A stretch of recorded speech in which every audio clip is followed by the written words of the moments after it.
And I walked in there and I looked in the mirror and I said out loud, he's dead. He's not coming home. And as soon as I said the words, I'm kind of like, where did that come from? That was very strange because it was my voice, but wasn't my thoughts. I guess it's closer to saying it felt like I'd been channeled because it startled me. I wasn't prepared for it. And when I said it, it was like, what the heck was that? Is that being dramatic? And then it shut off. So, for today's episode, which is my conversation with Dr. Jan Canty, I really do need to give a content warning. Dr. Canty is fascinating and wow, she's just incredibly strong and is doing really remarkable work and remarkable things with her life. But her story and a lot of her work focuses on ADCs, after death communication, from people's loved ones who passed based on murder.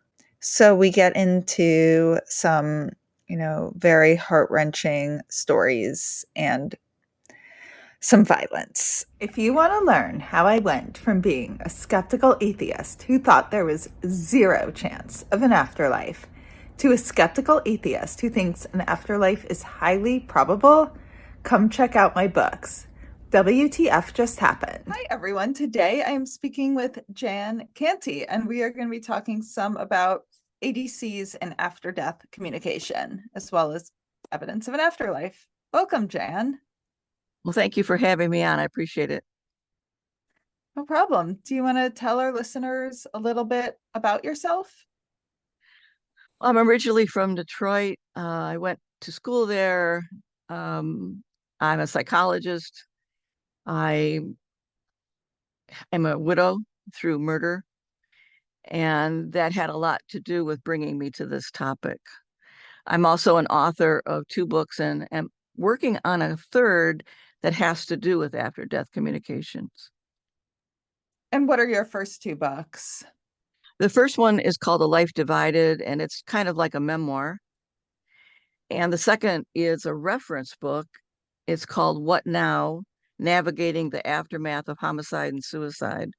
What I tried to do in that book is pull together a lot of the fragmented or unwritten information that's out there that's relevant to the immediate and long term aftermath of coping with violent death. Those sound like very important books. And, when your third book's ready, make sure you let us know. I'll make sure to give Okay. announcements on social and everything.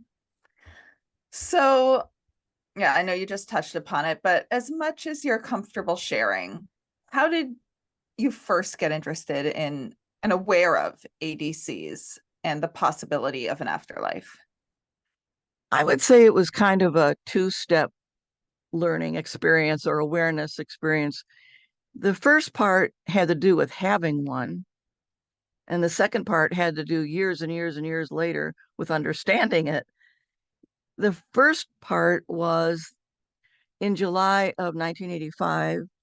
My husband of 11 years failed to come home. It was in Detroit. It was a really unusual stormy day for a July. We had a hailstorm with a lot of wind and rain. So when he didn't come home on time, I assumed it was the weather because we have frequent flooded freeways in Detroit. But he was supposed to be home at 7, and by 11 o'clock, he still hadn't arrived, which is way overdue, even if the freeway was flooded, because this is before cell phones and all that. And so I started pacing and trying to tamp down my anxiety and the what ifs and where could he be. And he had an office in our house. I found myself pacing and I was in his office and it had a bathroom, it was an old house, had a bathroom attached to his office. And I walked in there and I looked in the mirror and I said out loud, he's dead. He's not coming home.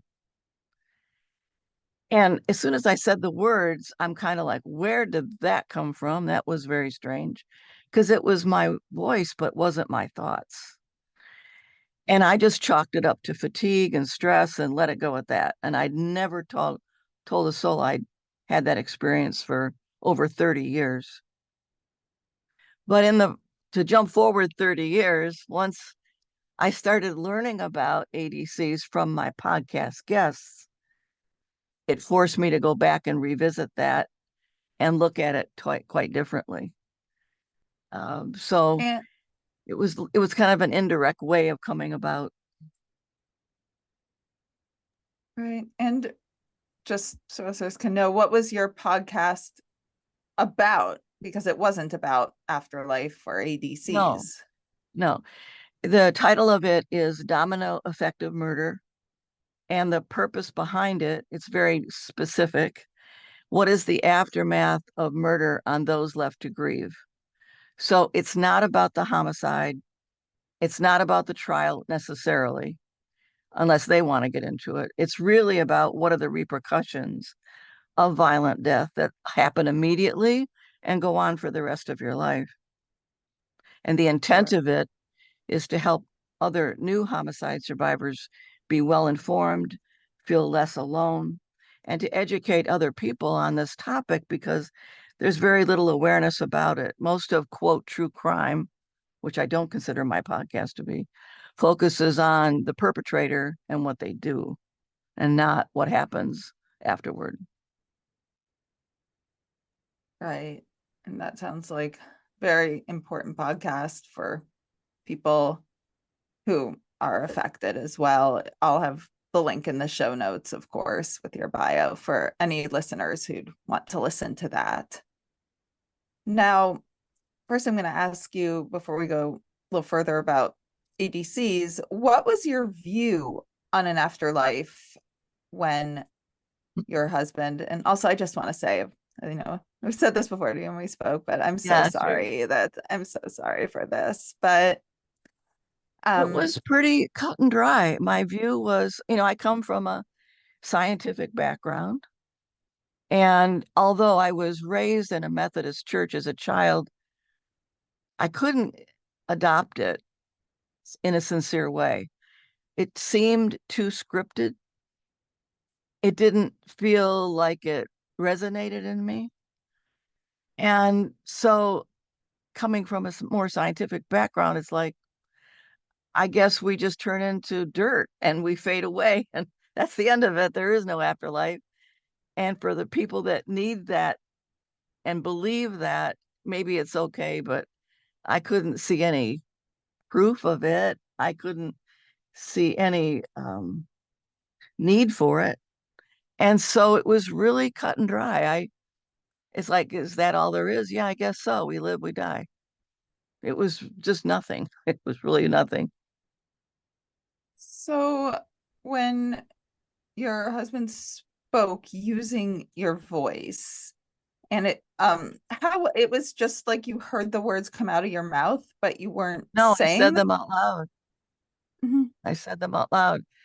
I guess using the vocabulary I have today, I guess it's closer to saying it felt like I'd been channeled because it startled me. I wasn't prepared for it. And when I said it, it was like, what the heck was that? Is that being dramatic? And then it shut off. It was the only other thing I can remember was, as I said a moment ago, there was a big storm outside. And I remember when those words came out of my mouth, it got the thunder and the lightning and the rain. It was on pause. It's hard to describe. It's like I wasn't aware of any storm sounds outside. It was quiet. And as soon as that sentence came out of my mouth, it's like the storm sounds came back. It was like a lull. It's really hard to describe. I probably don't have the right vocabulary for it, but it was just a very different, vivid, important message, which turned out to be true because at that point in time, unbeknownst to the authorities or me or other people, he had been killed. He'd been dead about 4 or 5 hours at that point. So it was true, but it wasn't known. I mean, his body was not discovered for 10 days. So nobody knew. I'm so sorry going through that. Those 10 days must have been, yeah, I'm sure all our listeners will be sending you energetic love when they hear that. It And was really subjectively like one long day. It wasn't it wasn't like 10 days of 24-hour cycles. It was like it's just stretched. I had no sense of time. I didn't eat well. I didn't sleep hardly. So it was just fatiguing and very, very stressful and, very disorienting. now you said you didn't understand what had happened in terms of the community, what you now call an ADC until years later. So, first of all, over those years, what did you think about that aspect of the experience until you started to learn? I was dismissive. I was judgmental about it. I thought it was very unscientific.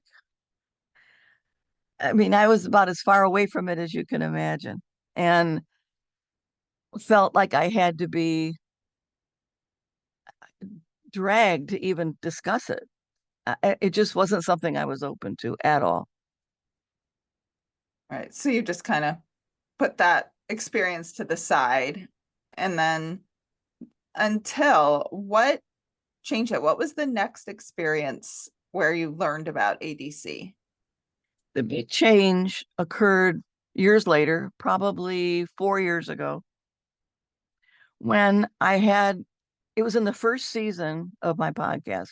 I had a guest on by the name of Dan Yeager, who lives in North Carolina.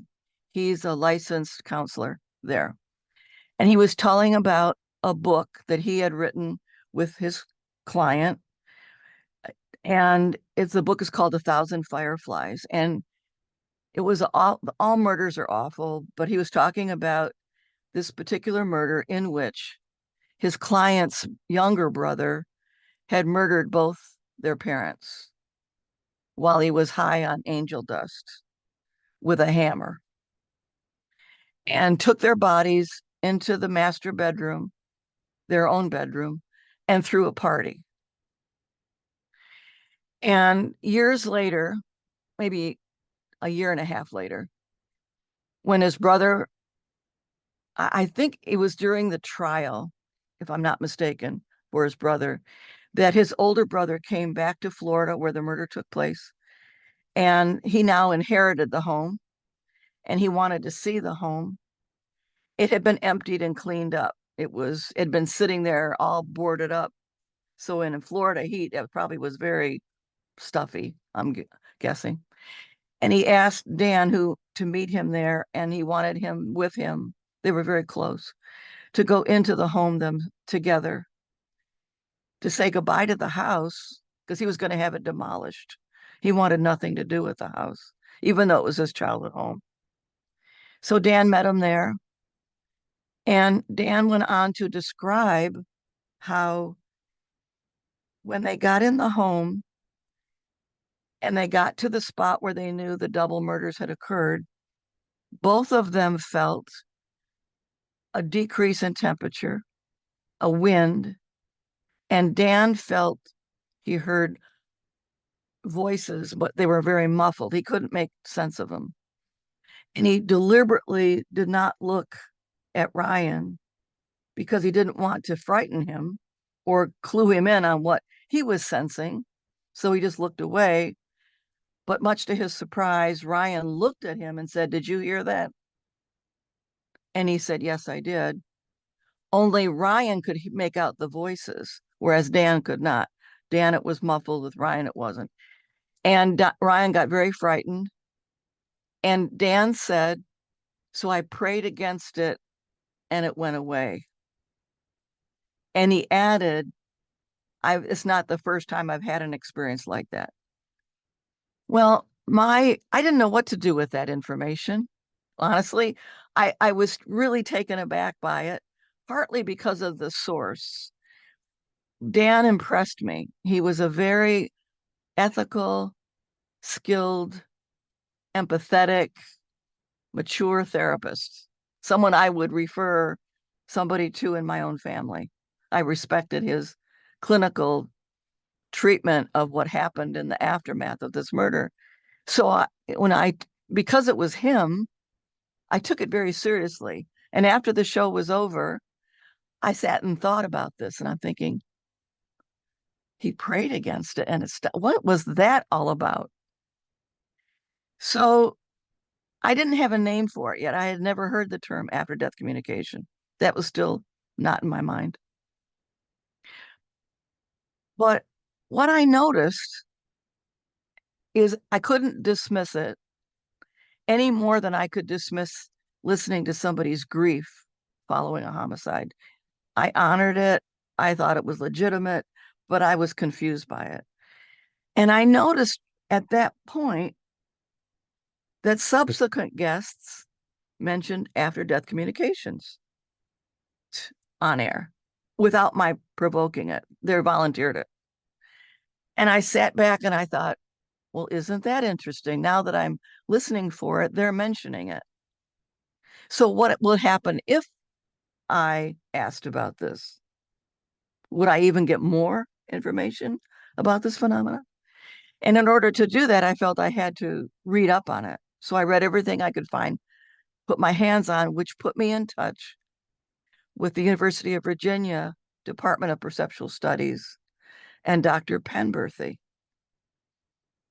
And I listened to a YouTube, someone I very much respect. When it comes to psychologists, she's like in the Hall of Fame. If I could use that analogy, she's got the best credentials anybody could expect a psychologist to have. And I found a hour-long interview of Dr. Penberthy on a YouTube channel, and she talked about her having an ADC when she was a teenager, which is what set her on the trajectory to study perceptual issues. Well, those are two people that I highly respected from the mental health field that for me was a wake-up call. It was like, there's so much you don't know here. You better get on it.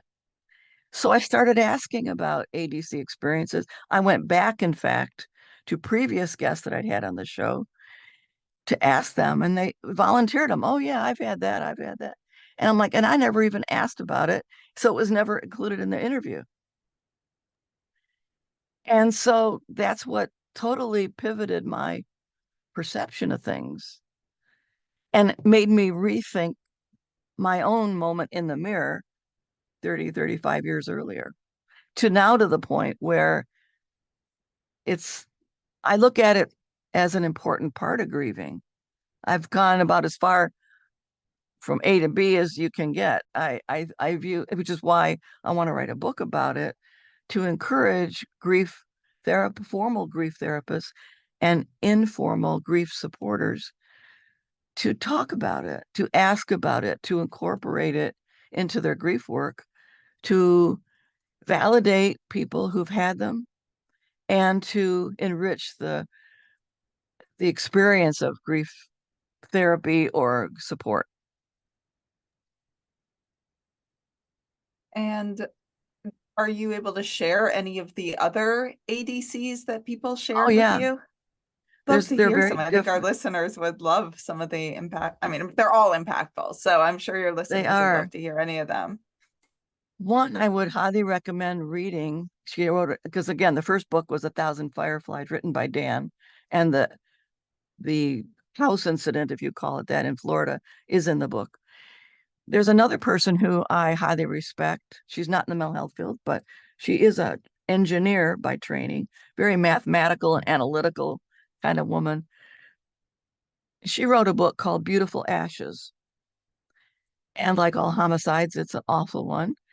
She grew up in a very violent home, domestic violence, mostly against her mother. And her father persistently threatened to murder her mother and burn down the house. And one day he made good on that promise. And she was a teenager. She was beside herself. She missed her mother. She knew what had happened, even though the police didn't yet know. Her father had not yet been charged, but she's still living under the same roof with him, knowing he murdered her mother. his wife. And that went on for 3 years, by the way, till he finally got picked up. And in the short term, I think it was a few months after her mother been killed, she was raped. And the two incidences as and By being a somebody different, not yeah, by. she was on vacation. It was a random, wasn't related.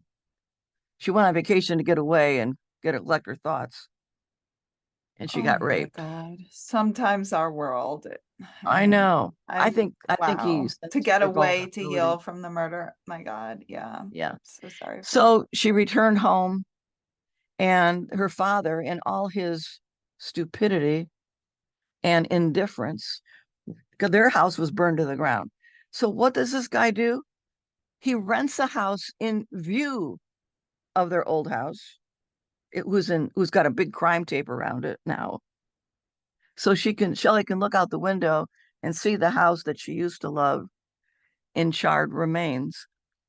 And after having been raped and after having lost her mother and living with this maniacal man, her father, she's lying in bed and contemplating taking her life. And as she describes it on in my interview of her, as well as in the book, Beautiful Ashes, she's lying on her side and she sees this with her back to the door of her bedroom by herself, and she's very miserable. And she sees the room light up behind her, and she's thinking, oh, great, my father's come in the room. And she reluctantly turns over, expecting to see him, and instead sees her mother. And her mother, she said, never looked more beautiful. And her mother said to her, Shelley, I love you, and everything's going to be okay. And then she went away. And Shelley's like, I was like, what the heck was that? And like me, and like many people who've had a first ADC, she dismissed it, didn't talk about it. About a month or two later, she went back to school. She was a really good athlete and she was playing basketball. And she was thinking about this incident in her bedroom. And so she was distracted and not playing up to par.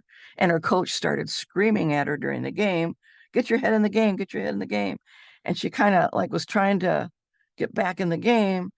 And she heard her mother attended all of her basketball games. She heard her mother cheering in the stands. And she went to look over at the stands and the ball hit her and she fumbled the pass, which made her coach furious with her. And it was timeout and they went back into the locker room. And she's trying to make sense of all this and had like a dissociative experience. In her mind, I was going crazy. That's what she thought. And it wasn't the last time. She had others in her life. So and the message always was the same, Shelley, I love you, and everything's going to be okay. So that was Shelley's experience. Let me think of another one. Well, I have That's one coming powerful. up. I can't talk about it because I haven't had that interview. Let's see. There's another one of a woman who actually going to go visit in the next couple of months. She lived in California, and her husband had always had nightmares about being shot to death. And one day she got the call he'd been shot to death in a drive-by. The police think it was a case of mistaken identity. And they had only been married less than a year, and she was in love with this guy very much. And she was alone one night and too was contemplating taking her life. And and that night when she went to bed, she had a dream about him that was very vivid. And some ADCs, as you may know, occurred during sleep. And he was saying to her, I want to talk with you, but I can't when you're crying. Please stop crying. I'm still with you. And remember the number 3. And that was the end of it. Well, when she woke up, she had this vivid recollection of the dream. And his favorite number had been 3 in life. And she remembers when she had this dream, it was 3:33 a.m. And that brought her a lot of reassurance, just like it did Shelley. And so they're all different, but they all have the same impact, which is I'm not really gone. I'm still here. You're going to be okay. And my departure was abrupt. It was ugly, but I'm still here. And that's why I think it's so important to incorporate it into grief work. Well, they're very intense stories.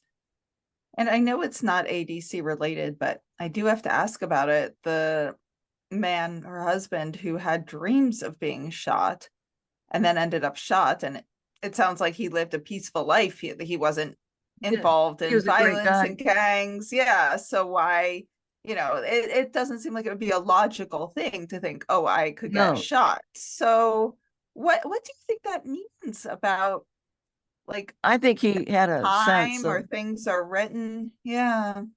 I think he had a premonition because she said it happened a lot. And the other part of the story is that they moved when they got married to this remote lodge, and they were the caregivers for it. And she loved the job. They loved being in a rural setting, San Bernardino County, surrounded by 40 acres of wilderness. And they loved it. They felt like they had arrived. This was their dream. And they were caregivers together. But once they moved, which was only they were still in the unpacking stage when he was murdered. So it was really recent. Once they moved, these dreams, these nightmares really ramped up in frequency and in intensity. Wherein she would be in the other room and she could hear him screaming.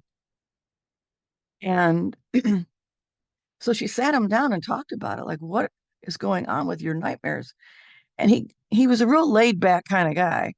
And he passed it off as a joke and he said, well, maybe I was a soldier in a previous life.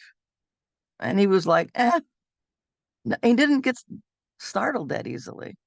So it was very much a contrast from his day to day life. And then the reason he was where he was a friend had asked him to help him move something in his garage in Gilroy, Gilroy, California. And according to my guest, uh, or Jessica, her husband did not know that her friend was affiliated with a gang. And they were moving this, whatever this object was, in the garage, which was in an alley. And this car came down the alley, and the police think the intended victim was the owner of the property, not her husband, but shot him in the face with a shotgun. And he ended up getting killed by the police. That's another story. But yeah, he was not the kind of guy that lived a dangerous life or invited drama into his life. So just to have those dreams, there would be no logical No, reason. no. What do you think then that seems to mean? Because this isn't the only story I've heard of people knowing something was going to happen in some way. You often hear in this research about children who will say, I just know my life is going to be short, and they turn out to be right. Often accidents, not disease. A disease, you can make an argument that there's some unconscious instinct that something isn't right in their body, but you can't do that with an accident or, the violence of murder. So I mean, it makes you wonder, is it a premonition? Are things just set in stone and this is what I was know. planned before you come here? Do That's the we natural question. I Yeah. just don't know what is that, but it definitely, while horrible, it also gives a certain comfort that, again, I think that adds to evidence that there's just a lot more. I mean, that defies the laws of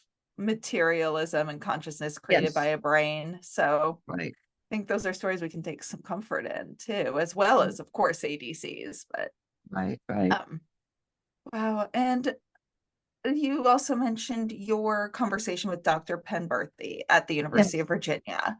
What you said she had an ADC as well. Is that something you're able to share? Yeah, yeah, it was very vivid. She was a teenager. She was lying on the beach with her mom, just having a relaxed kind of day. And her mom wanted to go back in the water and she did not. So she said, I'm just going to stay here. She said, fine. So she was almost asleep on a towel on the beach and she all of a sudden heard this big commotion at the water's near the water's edge. And she got up on her elbows to look at the water. And she saw lifeguards, she saw people running, and she saw an older man in what do you call those kind of pants that have the big cargo pants. And she thought, that's odd. Why would somebody wear cargo pants to the beach? That's kind of weird. That's what's caught her attention. But all this commotion in the water. Then she realized the commotion was about her mom and that her mom had apparently had some tragedy in the water. And there were experts on the scene, so she held back because she thought, I'm not going to add anything to here. I'm just going to go up to it and see what's going on. And her mom was okay. She just had a cramp and was going under, but they pulled her out and she was fine. And she came back to the towel and laid down next to her daughter, Dr. Penberthy, who was not doctor at that time. She was a teenager and was saying, oh, I had this cramp and I couldn't get my breath and I was called for help. And oh, thank goodness that's okay. And so they were just talking about it. And then Dr. Penberthy asked her mom, well, who was the guy in the cargo pants? That was weird. Why would somebody wear cargo pants to the beach? And she said, oh, you saw him too. She said, yeah. She goes, that was my deceased grandfather. Wow. Wow. And that's what her reaction was. Wow. And she never forgot it. I mean, why would you? And it was always in the back of her mind, despite her training as a psychologist.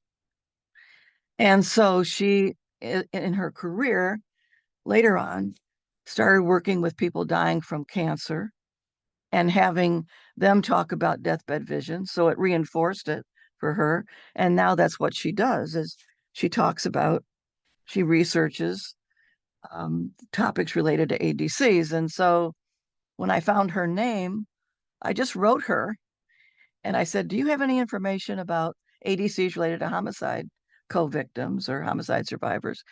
And she said, no, but I find that fascinating question. So we just started talking back and forth, and she doesn't know it yet, but I want to approach her to write the forward on my book. I hope she says yes. Hey everyone. I'm really excited to let you know about the science and spirituality salons I'm now hosting. During these intimate events, a scientifically verified psychic medium will give all of you readings, and I will give a talk on the science and evidence that changed my mind about an afterlife. This will also be an amazing opportunity to get to meet some of you in person or virtually and to share more about all the science and data that transformed my worldview and got me through my worst days. These can be hosted in your home, in a nearby cafe with a private room, or they can even be virtual. I've hosted a few already, and they were really special, fascinating, emotional, evidential. So if you're interested in getting a small group together over dinner, brunch, drinks, coffee, to learn more about the science and to get evidential medium readings, send me an email at hello@wtfjusthappened.net and put science and spirituality in the title. I hope so too. That would be exciting. And It would. her research. And what is she studying related to ADCs specifically? Her studies. Mm-hmm. She wants to understand the connection between mind and body. Like, I think one of her hypotheses would be, does having an ADC affect cancer, affect outcomes? Not necessarily meaning that you live longer, but that you live better, that the remaining days are not as frightening and isolating. for having had an ADC when you are close to death, because we know from hospice workers, I'm thinking of Dr. Christopher Kerr. He's another great writer in this field. He wrote a book, Death is But a Dream. And he's a hospice director, correct? Yes, in Buffalo, New York. And he has a great a great TED talk on it as well. But we know from people like Dr. Kerr that people who are in hospice approaching death, when the veil starts to part, nobody dies alone. They have deceased relatives come for them. And so her work, Dr. Penberthy's work, I think will mesh well with Dr. Kerr's work. I don't know if the two of them are talking, but I think one of his observations was, and he did this through careful analysis and interviewing, he found a correlation between the frequency of having communication with the other side and the time between when those start and death. In other words, they become more frequent as a person is closer and closer to dying. And simultaneously detachment from their worldly surroundings to the point where that becomes their reality, not the hospice room that they're in. He so strongly believes this that he wants, like me, he wants observers, in this case, families visiting the dying patient in hospice, to be aware of this so that they can tune into it and not say, nurse, she's having a hallucination, give her a sedative. He doesn't want that to happen. And he's trying to educate families and the medical community, given the fact that he's an MD, to take these seriously. Right. And well, it seems like a lot don't, excuse me, it seems like a lot don't, but when you actually talk to a lot of people in private, you hear differently. And especially Absolutely. nurses. Nurses seem, especially end of life care nurses, seem to be Yeah. of the medical community the most open because they're the most hands-on and see what's going on.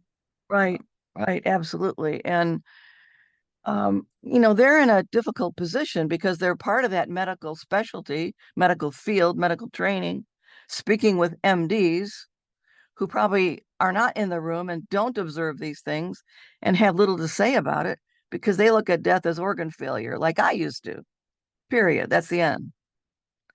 Me And too. Same. they're not at bedside, they don't hear it or see it. So they're not going to take it seriously.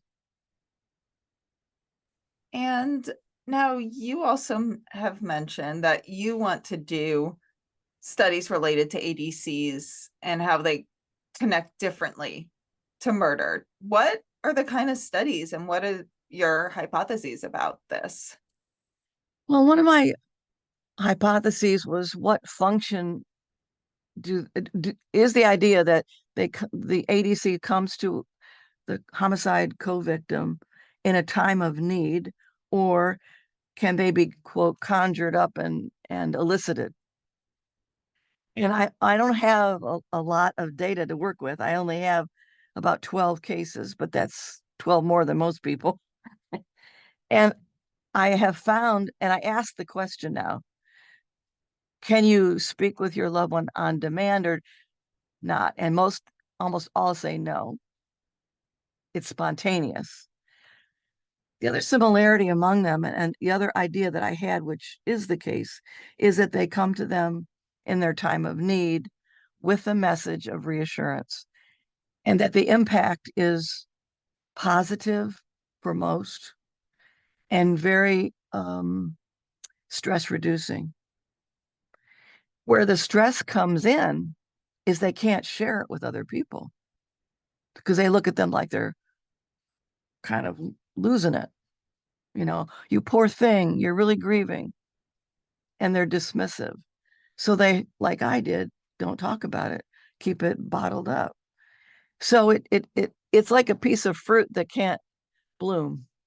It's there and it's got so much potential if only they could be validated and shared and given feedback and know that they're in a position to help others do the same. I mean, that's my ultimate goal, would be to say, don't take it from me. Listen to these other 10 people. Look at the similarities across their experiences. They had the same reactions you did and the same benefit from the ADC once it happened. And you don't have to prove to them that it happened or not. And they don't care why it happened. They just know it did and they believe it. And they are with you on the same page. I think that's very reassuring and helpful to grieving people, because homicide survivors as a group are very isolated. And I think that stems not only from homicide survivors pulling away, but also society pushing them away. We don't get a lot of support. That's a myth. We do in the very beginning, at the time of the death notification and the time court starts, if there is a court case. But most of the time, there's not. There's a plea bargain, and that's the end of it. But after 3 months, most homicide survivors find that they're the poster child for crime in their neighborhood. And people start distancing themselves, and they don't want to be associated with that's awful event, that scandal that happened to that person living in that house. And I think they get compassion fatigue as well. They're tired of hearing about it. They don't know what to say or do. So they pull away.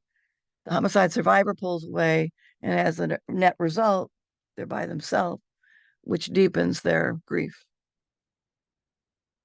Right. Oh, that does not speak well for society. And often, Society, as you know, society's, does not handle death very well, it's whether terrible. it's That does, yeah, even from a medical illness, let alone suicide or homicide, or yeah, undetermined, or an unsolved homicide where the person doesn't even have a body. yeah, I That's a can whole other imagine. topic. It was, yeah, I felt people no, were not great about my dad overall. And I can imagine, from what I've heard, loss of a child's next level. And, when it's things that scare people too much instead of finding kindness, not everybody, but No, they but a lot of, self-protect, which I'm so sorry. That must, what is it called? Secondary trauma, like the trauma yeah, happens and then society's response just yeah, compounds it. re-traumatization. And then the other wrinkle that can happen if it's in the paper a lot or the social media a lot, the murder, people feel like they know you when they don't, and they feel entitled to be intrusive, and they feel offended if you don't want to talk about it. You run them in, let's say, bump into them at the grocery store, or they'll say the most incredibly insensitive things, and you look at them like, did you just hear what came out of your mouth? And I'm not the only one who's had that experience. This woman that I mentioned, whose husband died in a what they think was a mistaken identity situation, she's had somebody say to her, "Well, you're young, you'll remarry."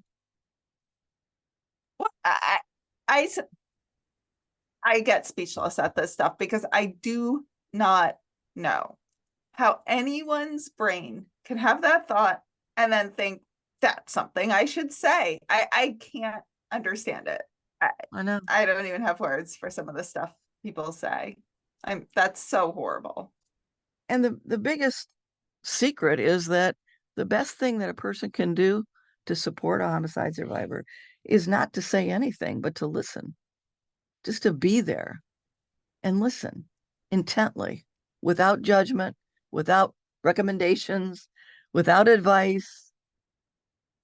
Just listen and validate and show empathy. That's all we need. Like, that must really be scary. You must really be alone. I wish I knew what to say, but I don't. I'm here for you. That's what we need. Not, I'll pray for you. And like in my case, I had somebody say to me, well, maybe it was really a suicide. You think? And I'm like, he was My clubbed to death. God. Why would it be a suicide? It was, Oh my God. I know, That's horrible. And as if I that's know, going to make you feel better anyway. I don't know. That's Mm. that's so And so horrible. that's part of why we withdraw, because we don't want to deal with that. And sometimes we withdraw because we're frightened of repercussions from the supporters of the accused. They might think we're cooperating with the police, we have evidence, and we're a part of the arrests. And so they're going to come and get us because we helped put their loved one behind bars. And we Their may loved not one, have, you know? well, their loved one did that to themselves. I Yeah. mean, you didn't make them do what they did. That's very rightly deserved if you're gonna be just violent. I mean, I can't think of anything more vicious than murder. And I mean, some things come close, but nothing's worse Mm-hmm. than murder to do No, to somebody. it's Wow. irreversible. You can't fix it. No, no, you can't.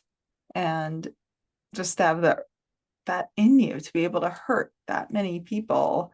I I mean, not only are you hurting the person, but their loved ones. I mean, they're, I don't even Well, think I think really we prison's all have the enough. I do think we have the potential, all of us, for that. Because I know when my children were little, if they were in imminent danger of being killed, I had it in me to kill the person who would kill them. I do, because I love Okay, my children. that's different. Self-defense is different, or protection of a person. Yes, if someone broke into my home and was going to hurt me, my animals, I'm sure one day if some, hope to have children, I'm sure one day if someone was going to hurt them. But that is very different than I agree. calculated I tended to murder be of an very, very protective of them because I adopted them as older children out of the foster care system. And they had had a horrible early life, horrible. Their mother was murdered. I mean, that's a whole nother story. So when I became their mom, I was like a mother lioness. You don't even look at my children the wrong way, or I will be jumping in your stuff because they've paid their price. They are entitled to a childhood of innocence at this point. And I went above and beyond to make sure they were safe, to the point where I didn't even date for 10 years so that nobody could ever date me in order to get access to them. I wanted them older. And fortunately, I did find a guy who was as protective of them as I am and stood by them. And he's a great dad to them and they love him. In fact, they took his last name when he adopted them. Um, but wow, yeah, I you, think, murder it's is a horrendous wonderful. thing and it's hard to picture it. And fortunately, I will say it is rare. We have this assumption it's not, but it is rare. It only happens to three people. Three people out of 100,000 today are murdered. That's not a real frequent occurrence. Much more common to have suicide. You have a much greater chance of dying in an auto wreck than being killed by somebody. Right. Oh, yeah, I guess you can get a So little there's that reassurance I can give you. But it still can right, be a right, random thing. but You can't predict it always. right. Well, and to another note, first of all, that's wonderful about your children, I'll first of all say. And it sounds like you are an amazing mom and exactly what they needed. And an example, I assume you were probably healing to each other, having all been through similar trauma, and they probably, I have a it's a funny great, story. I have a sure, funny story if I can tell it briefly about my daughter and definitely. Oh, please, my yes. protectiveness of her. I wanted to open the world up to them when I adopted them because all they had known was being inside of a foster care house. It was such a dangerous neighborhood. They weren't even allowed outside to play. So all they did was stay inside and play in the basement. So when I got them, I wanted to give them the world. I wanted to open it up. And so How old my were older they? girl was 16. Pardon me? Oh, yeah, I was asking how old they were when you adopted Yeah. them. No, no, they were 3 and 5.5. Okay. And fortunately, they'd always been kept together, but the courts were about ready to separate them because it's harder to get somebody to adopt two than one. And I told the foster care worker, I'll either take both or none. I was not going to be a part of that, separating them. But anyway, when they got to be a little older and my oldest was 16, she was kind of turning into a little princess. And I wasn't having it. Like, I only want clothes from Abercrombie and Fitch. I don't want to go to Walmart, that kind of attitude. And I thought, this isn't okay. Typical So, 16, though. Yeah. yeah. So I said to her, would you like to go to Kenya? Would you like to see wild animals? Yeah. So I said, okay. I said, we're going to do that and we're going to help build a girls' school, but we'll see wild animals. So we did. We went to Kenya. We were living in a tent with no electricity, no running water. And well, there was a generator nearby for 1 hour a day you could take a shower, and they had bottled water. But at any rate, it was pretty primitive. And my daughters are beautiful. They're stunningly beautiful. And I could show you pictures, but they look like actresses. And I didn't like that when they were teenagers. It's fine now, but I was worried about that because they were teenagers, and they're very, very pretty and tall and statuesque. And we were in Kenya, and my daughter came up to me and she was very frightened. And she said, the boys won't leave me alone. They keep wanting to marry me. They keep telling me, we have cows, will marry me. And my children are black. I never Nick. So they looked at them like, you're not really Americans. You belong in Kenya because you're black. She was scared. And I said to her, do you want to handle it or do you want me to handle it? If I handle it, we're doing it my way. And she said, I want you to handle it, Mom. I said, okay. Well, the chief of the uh, Maasai happened to be there locally, nearby, within walking distance, short walking distance. And I went to him and I explained the situation. And I said, we are guests in the country. I want the guys to leave her alone. And he was very dismissive, almost rude, which got the hair on the back of my neck up. He was not used to women talking to him at all. Oh, It's a very I patriot. wouldn't take that well either. No. Oh, no. So I said to him, you know what? I said, if you don't deal with this, then I'm going to deal with it. And if I deal with it, it means I'm going over your head as the chief, and it's going to make you look weak. So I'm going to give you one chance to deal with it now, not 10 minutes from now. And he looked at me like looks could kill. And I said, look, I'm a guest in your country. I'm helping build schools. The least you can do is intervene in the situation. Well, the next thing I know, my daughter comes to me and she says, Mom, nobody will talk to me. So the next time we went to Kenya a couple of years later, I bought her a fake wedding ring and everybody left her alone. But that's how, I mean, nobody messes with my kids. They had such a bad beginning in life, and I wanted them to feel secure. It sounds like you are an amazing mom and, you know, helped heal them and from, horrible trauma. And obviously they helped They're heal doing you. well. Yeah. They're doing well. They're adults now. They are. I'm a grandma, Oh, and amazing. yes, I'm a Congrats. grandma. And my other daughter, the one who went to Kenya, she's finishing her BSW degree in April. She's on the dean's list, and of all things, she wants to work in a prison setting, which worries me because she's so beautiful. Um, so I'm trying to steer her in the direction of the Innocence Project because I'm active with them. And I said, look, if you want to work in a prison situation with felons, people convicted of murder, go to the Innocence Project. They need people. So we'll see. So I'm trying to get her to go to the next Innocence Project conference, which comes in April, 2 weeks before her graduation, and introduce her to people, and hopefully she'll think it through. But ultimately, it's her choice. Right. Oh, yeah. The Innocence Project's an amazing organization. It is. Well, I know about them. Yeah.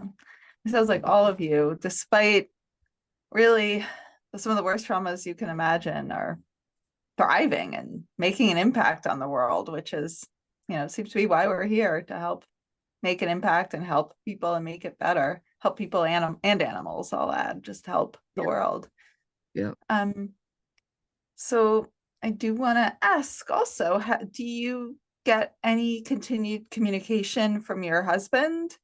And have your daughters gotten any form of communication from their birth family? Um, no, I have not. gotten communication from my deceased husband, and I think that's because I don't want it. The reason I don't want it is a lot of ugly truths came out after his murder that I knew nothing about. He was not the person I thought he was. And to the point where his behavior was going to endanger my life. So, in a way, I think that made my grief easier. I do believe that because I didn't, if he had survived, I would have left him. So I Okay. don't want ever to have communication with him.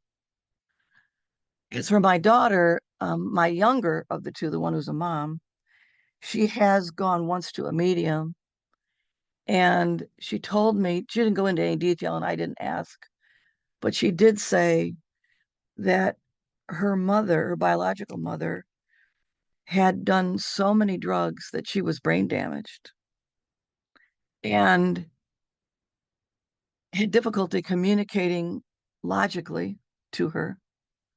And furthermore, wanted to step aside and not have her, how can I say, not be a part of her life because she had really messed up and gotten herself murdered and, with the drug life she was living. And so she bowed out. And and that was the end of it. My daughters, I don't fully understand this. I never been adopted, maybe that's why, but they get very angry whenever I have attempted to talk with them about their mom. And they get angry with her because she did drugs while she was pregnant, because they were horribly neglected. I mean, they could have died. That's how bad their neglect was. And they don't forgive her for that. And I thought as they got older, they would be able to, but they have not. I've told them many times, I said, you know what? You needed two moms and you got two moms. I could not give birth to you.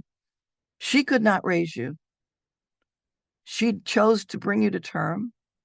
She never physically hurt you. And she paid the ultimate price for her behavior. She was murdered. And I came into the picture and raised you. But you needed her. You needed both of us. You got both of us. You don't have to hate her about it. You know, people, you don't know what was going in her mind and her life that made her choose the decisions she. But I think it's only gotten worse after my daughter became pregnant because she was like me, very protective of her pregnancy and careful, and it made her even more un, un impatient with her mother and unforgiving because she chose to do drugs while she was pregnant with me, and that's so wrong. You don't do that when you're pregnant. And I just let it go. I don't bring it up anymore. Um, it is what it is. If they ever want to talk about it, I will, but it's a real delicate issue. But I don't, but people who've been adopted tell me that doesn't surprise them. So I don't know what quite to make of it.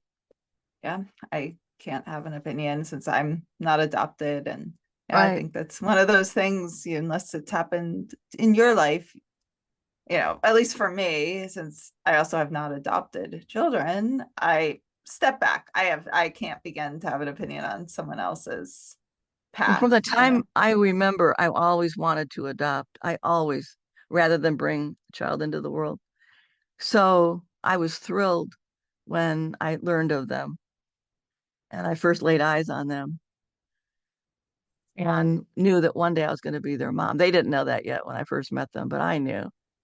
And they're my I love them. I mean, I'm proud of them, and and I'm glad that I was able to steer them differently because there's so many like them and that just get forgotten and don't have a chance. So So those are some beautiful stories. Thank you so much for sharing about your family. I think our listeners and I certainly really found that very moving and powerful. And I love what a mama bear you are. I feel like I'm going to be like that as a mama one day. Just like, do not mess and with now I'm my like kid. that with my granddaughter when I have her when I'm babysitting her. Like we went to the beach and there was a guy that stopped. We were down at the water's edge and there was a big tall beach and he was up at the top with a camera. Oh. And I was watching him and I let him know I'm watching him to make Mhm. sure that that camera lens was at the water and not on my grandchild. And Right. it How wasn't. old? He was Yeah. looking at the sea lions. Okay, I don't have a problem with that. Yeah. Yeah. My antennas are out, you know. And if he was a good person, I would assume he would He appreciate where was you're fine. coming He from. Yeah. I Yeah. don't even think he was aware I was watching him. And I didn't accuse Okay. him of anything, but I was on the Okay. ready, you know. How old's your granddaughter, you said? My Grandson, granddaughter's grand. 8, and Oh boy, she's wow. had her challenges. She's autistic, and she had a massive brain tumor that they removed, and so she's behind, but she's catching up. Okay. She's especially Right. behind socially and with speech, but she's smart as a whip. And the stuff that she asks are like, how can an 8-year-old brain think of that? Like she said to me, how many people can fit in this building? And I'm like, I don't know. Well, you should know, you're a grown up. Oh And my God. she wants to have a puzzle of the world so she can put it together. And she said, I'm going to make the world different. And she put it together differently. Like, wow, you're only 8. So, She's smart. Wow, gonna yeah. wow. And so I mean, we're going on close to an hour, so I'll actually we're at an hour exactly, but so I'll kind of turn back some closing questions. What would you say? I just want to ask you a little bit about your path because I relate to this where I first started to get the evidence and I was like, oh, that's so different. Something's going on. And then it was like this amazed, like months of amazed where and then there was like this turning point where it went to the next level of, oh my God, there's something really going on here. And if, anyone's read my book, that's my experience in Florida when I gave medium readings, which just made me process all the evidence in a different way that I already gathered and evidence going forward. So, did you have that turning point where you sort Yeah. of shot to the next level? And if so, what Yeah. was that? I would say it was the sandwiching together of when my podcast guests started having volunteering this information. One of the ways that I tried to understand it is I took a whole day and I sat down and listened to their episodes back to back to back to back. And that was the day I found the YouTube on Dr. Penberthy. And it was like this light bulb went on. And I'm like, how could you have been so ignorant? Could you have been so dismissive? What more quote proof do you need? And so I felt compelled to start writing this book.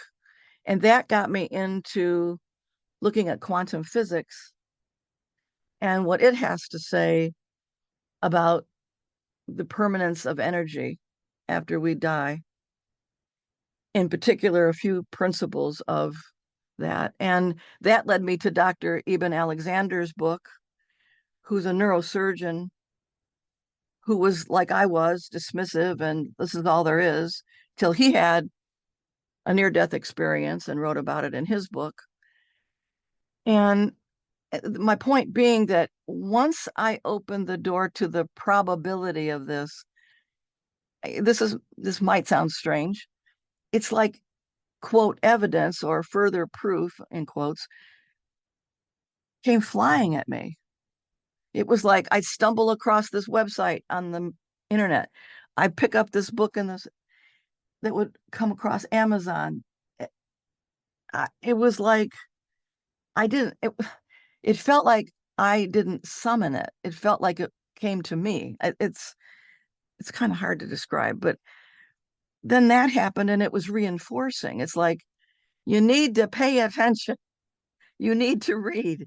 You need to open your mind because you have the scientific background, you have the personal experience of an ADC, you've got the contacts of these guests. You now understand a little bit about quantum physics.